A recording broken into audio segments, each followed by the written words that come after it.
Mr. Raj formed a company with a capital of rupees 5 lakh. He sold his business to another company for rupees 4 lakh. ठीक है, 5 लाख में company बनाई और 4 लाख में बेच दी. ठीक है, लॉस हुआ 1 लाख रुपए का, पर वो इतना इंपॉर्टेंट नहीं है. For the payment of sale he accepted shares worth rupees 3 lakh. The balance 1 lakh was treated as debentures. मैंने सिंप्लीफाई कर दिया लैंग्वेज को. चलो अपन इसको थोड़ा समझने की कोशिश करते हैं. 5 लाख में कंपनी बनाई थी, 4 लाख में बेच दी. तो 4 लाख में बेची तो 4 लाख रुपए कैसे मिले भाई? 3 लाख रुपए के तो शेयर्स मिल गए और 1 लाख रुपए के डिबेंचर्स मिल गए. सिंपल है यहाँ तक. अभी डिबेंचर्स जो होते हैं ना, उनको सिक्योर डेट बोलते हैं. ये इंपॉर्टेंट क्यों है? अगर मान लो कोई कंपनी वाइंड अप होती है ना, मतलब कंपनी अगर बंद होती है, तो पहले सिक्योर्ड डेट को पे किया जाता है और उसके बाद में रिमेनिंग डेट को पे किया जाता है. यानी कि अगर सिक्योर्ड डेट को पे कर दिया तो रिमेनिंग मतलब कि जो अनसिक्योर्ड है. सीधी बात है.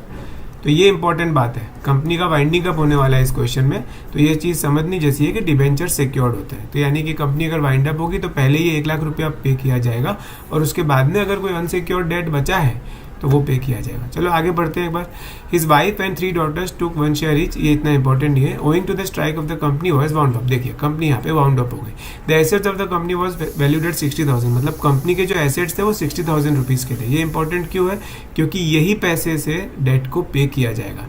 The debts due to unsecured creditors was 80,000. देखियो, ये अनसिक्योर्ड क्रेडिटर्स है ना, इनको 80,000 मिलने वाला था. मतलब अनसिक्योर्ड क्रेडिटर्स का अमाउंट था 80,000. पर हमें पता है कि कंपनी अगर वाउंड अप होगी तो पहले नंबर पे सिक्योर्ड डेट को पे किया जाएगा, मतलब ये डिबेंचर्स को पे किया जाएगा, और सेकंड नंबर पे रिमेनिंग. बट क्योंकि 60,000 रुपीज़ ही एसेट्स की वैल्यू थी, तो पूरा का पूरा ये डिबेंचर्स को ही पे करने में चला गया.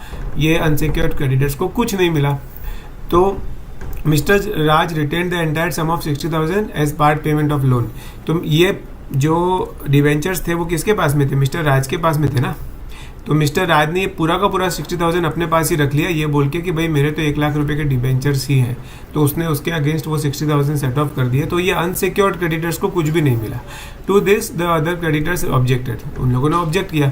There contention was that the man could not own any money to himself and the entire sum of 60,000 should be paid to them.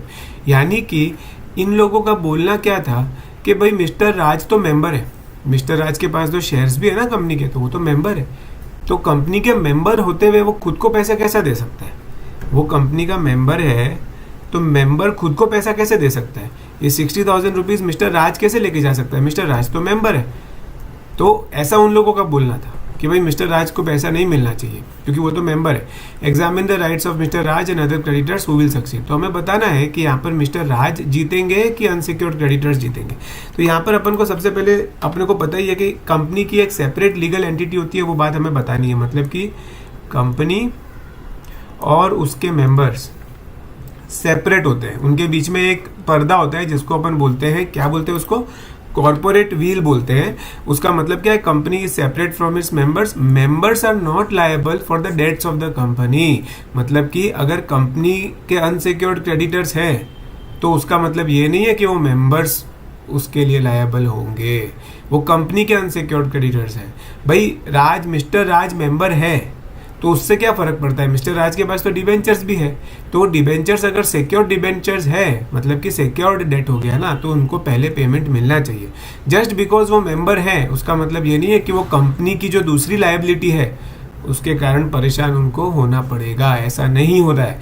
Company की कोई भी लायबिलिटी हो, members are not liable for that. उनको परेशान नहीं होना पड़ेगा company की किसी भी लायबिलिटी के कारण. ये अनसिक्योर्ड क्रेडिटर्स कंपनी की लायबिलिटी है, मिस्टर राज की पर्सनल लायबिलिटी नहीं है. तो मिस्टर राज के मेंबर होने से कोई फर्क नहीं पड़ेगा. उनके जो डिबेंचर्स है, जिसको सिक्योर्ड डेट अपन कहेंगे, उसके अगेंस्ट उनको पेमेंट मिलेगा. तो अपन को इसके अंदर एक केस लॉ भी बहुत फेमस था, Salomon versus Salomon and company limited. यहाँ पर देखो, प्लेंटिफ जो है वो अकेला सैलोमन है और जो डिफेंडेंट है वो सैलोमन एंड कंपनी लिमिटेड है. तो इसको भी अपन को कोट करना है. बहुत ही अच्छा शानदार क्वेश्चन है.